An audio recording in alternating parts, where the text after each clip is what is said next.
What's up, guys? Erroneous here, back with another Raid Shadow Legends video. I completed Cursed City, and I want to go over one of the stages, S21 of SOULCROSS hard mode Cursed City.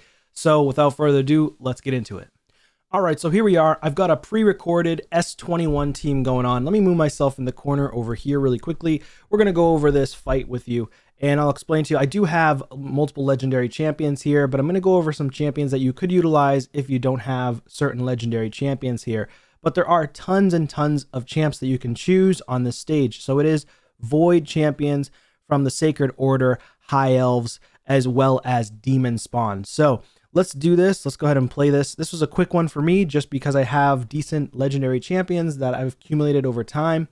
And yeah, so basically it's just pure damage. I'm going all out with as much damage as possible. Some CC on the Mortumakavs. They're the most annoying ones here because you do not want to get periled into the ground. Now, of course, Aethel actually comes in handy here. Supreme Aethel finally found a use case for her. So she's good for CCing PvE waves. I mean, that's about it. She does decent damage as well, but she's mainly there for CC, for freezing the champions. Now, ultimately, we're just going to A1 down most of the champions. We want to A1 down the Duchess as well. Mortus actually do hit fairly hard, as well as the Kanjafon. So be careful of the candies. They can destroy you. So if you don't have someone like a Sir Nick, you can utilize someone in a bolster set. I highly recommend that on most Cursed City stages that are in the high-end SOULCROSS. So that way you don't get demolished in the first couple of hits from the enemy waves.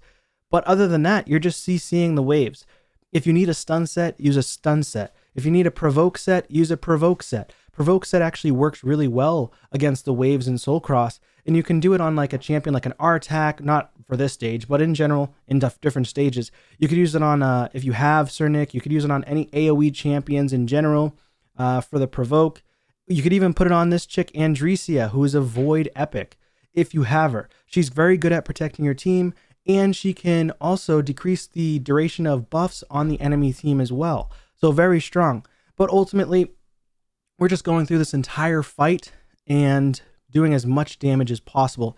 Most of the stages for SOULCROSS, if you have at least 1 or 2 damage dealers, you're going to do okay. The rest should be CC and support. So that way you can survive the enemy wave hits and then kill them or CC them and slowly but surely kill them as time goes on. So I will say this guy right here, Holstring, he hits really hard. So you got to be careful for the Holstrings. They can kill you, but you want to bring in an Arbiter. So if most people, by the time you get to SOULCROSS hard mode, you're probably going to have an Arbiter. So Arbiter is really, really, really strong here. You're probably going to have an Andresia as well. You might not have these other 3. I will say though, Supreme Elhain, she was a fusion champion. And then I got the Sir Nick early on when I started playing this game. And then I got Supreme Aethel very late into playing the game. Because she's a Void legendary, she's a lot harder to come by. So you can replace Supreme Aethel with damage dealers. I'll go over a few different damage dealers that I would recommend. And then I would go over some champions you could replace Sir Nick with. Because he has an unkillable, that's partially the reason why I survived in this wave right here. So I didn't need to bring in full CC. However, as you saw, Supreme Aethel can actually hit pretty hard. She can hit pretty hard here. And it's because it's PvE. Most champions hit harder in PvE compared to PvP. So there you go, 3 minutes and 6 seconds. And we've got our Supreme Aethel, 839k damage. She actually did the most damage from the AoEs. And she does pretty decent there. So let's go ahead back and I'll show you different champions that you can utilize.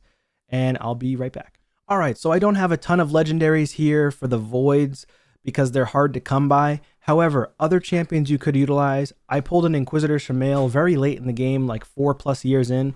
You could definitely use Inquisitor Shamail here. He's very strong. He can place fears, places True Fear debuff on all enemies for 1 turn if this attack kills an enemy. And trust me, he will kill an enemy. He hits very, very hard here, ignoring defense. And I think for accuracy, he has an Endoom Tower, so you can't use his accuracy. But definitely bring an Inquisitor if you have him. Another champion you can bring in that's really strong is Umbral Enchantress. She's going to be the one that places Unkillable on herself and provokes all enemies for 2 turns. Very, very strong. You want to put her possibly in either a provoke set, or you can put her in a stun set, because she attacks all enemies and also places block buffs for 3 turns on a 3-turn cooldown. She doesn't even need to get booked out for the 3-turn cooldown, which is very strong. She does have an attacks 1 enemy. This doesn't hit too hard. She's not really a damage dealer. So yeah, just mainly want to depend on the provoke and the block active skills, which is really nice. Or sorry, the block active skills goes on her. She just places the provoke on this skill and places unkillable on herself. So super strong. You could also bring in Godseeker Aniri, a great reviver. She could help heal your allies. She could help revive someone that dies, 50% turn meter, and resets their cooldown. So she is very, very strong here. I didn't use her, but you could use her. As a damage dealer, if you only have a rare, you could use Draconis. He's decent. He does place small shields. Nothing crazy with the shields, but they're still shields nonetheless. And then he also does a decent hit on the Order of Mercy. You'd want to build him for damage and as high of HP as possible. He also has a decent base speed of 100, but of course, you're going to probably have epics and legendaries or even maybe mythicals by the time you're at SOULCROSS hard mode. So I would use him only if you absolutely need to. Another champion you can utilize here is Lightsworn. Triple hit, decrease the target's turn meter because you want to drop back their turn meter as much as possible. The more you drop their turn meter, the less likely they're going to take a turn. Then you have an attacks 1 enemy, decrease attack and decrease speed on a 3-turn. It's only on 1 enemy. I wish this was on all enemies and then he would be way stronger, but it's better than nothing. But his bread and butter skill is going to be this revive on death and increase defense on all allies for 2 turns. Lightsworn is extremely powerful here. He is a little bit slow with the base speed, but he is a strong champion. The next one you can potentially utilize is going to be Skimfos the Consumed. So Skimfos does have a nice decreased speed on the A1. Second hit, 35% chance of decreasing the target's turn meter by 10%, which is nice. You don't want them taking a turn, right? Attacks all enemies, decrease attack buff, debuff place. After attacking, transfers all debuffs except stun, freeze, sleep, fear, troop fear, provoke, petrification from all allies to this champion. So nice skill here as well with the attack all enemies to reduce their damage against yourself. And then transfers all debuffs from this champion to a target, then attacks them and steals 100% of the target's turn meter if the attack is critical. Skimfos is actually a slept-on champion, pretty underrated champion. You should most definitely use him here if you have to for damage dealer. And then one more I'll put in here would be Ethlin the Golden. This guy actually does hit fairly hard. He's not too weak. Attacks 1 enemy, places a shield buff on this champion equal to 10% of the damage dealt for 2 turns. Also heals this champion by 10% of the damage dealt if their HP is less than 50%. Attacks all enemies 2 times. First hit, 75% chance of placing a block active skills, which is very, very strong. Second hit has a 75% chance of placing a true fear if the enemies are not under block active skills. So this guy is crazy strong in terms of the AoE block active skills. Probably one of the better void champions you can use for an epic. Also on the A3, places an increased crit damage and on this champion for 3 turns and a 50% increased accuracy buff on this champion for 2 turns and grants an extra turn. So he can go from this, increases damage, increases accuracy, which means you don't need to put as much accuracy on this guy, maybe around like 200, so that way you can get the 300 threshold of accuracy for SOULCROSS Cursed City, and then slam him with the A2 and do some damage. Also on his passive, ignores 10% of the defense when attacking support, defense, and HP champion. Does not work against bosses. So this is really good against Mortu Macabres, good against Duchess, good against basically all the champions there in the waves besides the attack champions. So very, very strong. And he has accuracy in all battles if you need it. So those are the champions that I'm going to give you for damage dealers that you could replace a Sir Nick, you could replace an Elhain, and you can replace an Aethel with. But if needed, if you have better champions, then use them. Let me go ahead and showcase to you the champion builds. So I'll start off with Sir Nick. All right, so with Sir Nick, I ended up going with a damage build. He's missing gear, so he's not as fast as he was. He doesn't have full crit rate, but with this piece here, I ended up putting a lethal piece on it. It was lethal and cruel. You don't necessarily have to put him in lethal and cruel. If you wanted to, you could go with a bolster set just to help the team's survivability. But I would go with damage on Sir Nick because he does hit very hard. He has an amazing A1, 50% chance of placing a freeze that can't be resisted. Good hitting A2, and then the unkillable is very strong, so you don't have to bring in CC. And then he has Helm Smasher as the tier 6 mastery, and then I have counterattack with Retribution. I do have him fully booked, and I put Ward of the Fallen because I did utilize him in the past for Arena. All right, so the next champion is Arbiter. Arbiter does have just a speed set and protection. I have her 375 speed, 66,000 HP, 4,000 defense, and accuracy enough to land those weakens and to potentially remove buffs if needed from the A2. And I put her in Eagle Eye for the masteries. This is mainly for Arena though, so I don't really use her. I do use her a lot in PvE, but mainly her build is for Arena. All right, so the next one is Supreme Elhaine. Supreme Elhaine is in a 6-piece Merciless, which is nice, but I don't have her crit capped, which kind of stinks. However, she still hits really, really hard. So for PvE, I don't really use her in PvP, but for PvE, it's not the end of the world if you don't have the champions crit capped, but it does make a significant difference if you do have them crit capped. You want to aim for crit cap if possible. Only have her at 184 speed, 6,800 on the attack, 275 crit damage, 67% crit rate. But for Curse City, keep in mind, I didn't actually do that for the other champs, but keep in mind the additional stats. I do work on area bonuses all the time because I farm a lot of live arena. So you want to go for the plus 20 speed for Curse City right away as quickly as you possibly can. Are these stats necessary? I wouldn't say they're necessary for this wave or this stage, but it does help you and benefit you tons if you have the extra speed, crit damage, ignore defense, things like that.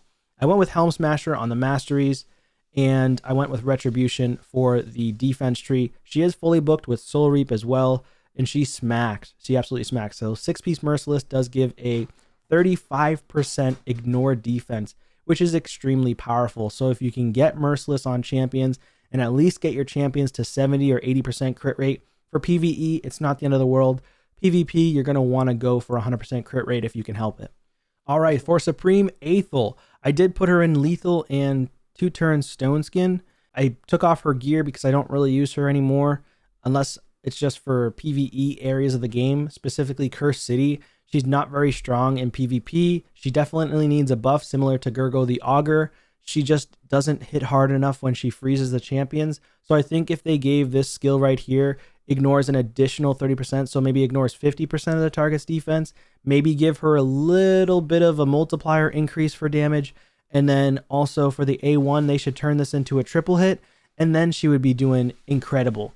But she needs like a 50% ignore defense here because she just doesn't hit hard enough, and she also needs a triple hit on this ability. She would be 10 times better if she had that, but right now she's just not doing the damage and isn't worth it because she's also a sheep magnet. So keep that in mind. When you put her in live arena, you're also facing Stone Skin as well. So, and arena in general, Stone Skin's prevalent, and she just doesn't remove buffs from the enemies or decrease the duration. So just similar to like Gurgo, because now Gurgo can remove all buffs before attacking, then attacks and kills everybody in the same turn. So it's kind of crazy.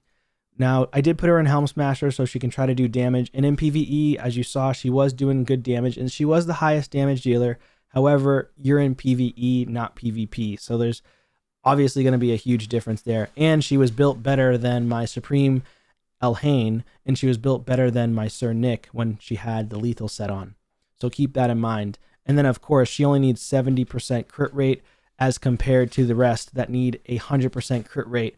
So she will be able to get stacked on attack more and stacked on crit damage a lot more and accuracy as well because she needs accuracy to land that freeze. All right, moving on to the last champion, Andresia. Very, very strong Void Epic champion. She's in just random gear for me. I just put her with as high as HP as I could and then good defense, as high of speed I could with leftover gear here. 378 accuracy just because of the fact that her A2 can place a stun for 2 turns if they don't have an active buff, and a 75% chance of placing a stun for 2 turns if the target does. Oh, it's 2 turns if they have an active buff, and 1 turn if they don't have an active buff. So very strong ability. She's based on defense, so she is pretty tanky. She can hit fairly hard too if you put her in some damage, but mainly you're using her to help protect your team. And then for here on the A1, she places a decreased crit damage, which isn't really that strong. I wish there was a decreased crit rate associated with the decreased crit damage on the A1, and she would be a lot better here. And then on the A3, attacks all enemies, 75% chance of decreasing the duration of all enemy buffs by 2 turns. This is extremely powerful, not only for PvE, but also for arena. So live arena, she's kind of slept on, but she's not great. She's not meta. She's not meta. She's good. She's not great. So she's very strong at protecting someone. She's similar to like a Necrit, but the baby version of Necrit. She also increases the duration of all increased defense buffs on all allies for 1 turn. So if she's paired with a defense nuker, then she's going to help them keep that increased defense up for a longer period of time. I do use her sometimes in Tag Team Arena and sometimes in Classic, but I rarely ever, if and honestly never, use her in Live Arena. For her passive, this is why she's similar to Necrit. At the start of the turn, places a 50% ally protection for 2 turns on the ally with the lowest max HP and will not be placed on this champion. Also places a strengthen buff and an increased defense buff on this champion for 2 turns because she's trying to protect someone with her life. I did go with Chainbreaker, although it's not even necessary. I don't have full masteries on her either, which you don't really need them. But if you did go for full masteries, I'd probably go for Eagle Eye if you're struggling with the accuracy thresholds, or resistance if you're trying to resist people. But personally, I'd probably go with the Eagle Eye if I had to. Anyways, that's going to be all the champions. Let me know your thoughts and comments down below. What champions did you use if you happen to beat the SOULCROSS Stage 21? And if not, I hope this helps you so that you could potentially build up certain champions that, for example, I use so you can beat that stage. Anyways, good luck and take care.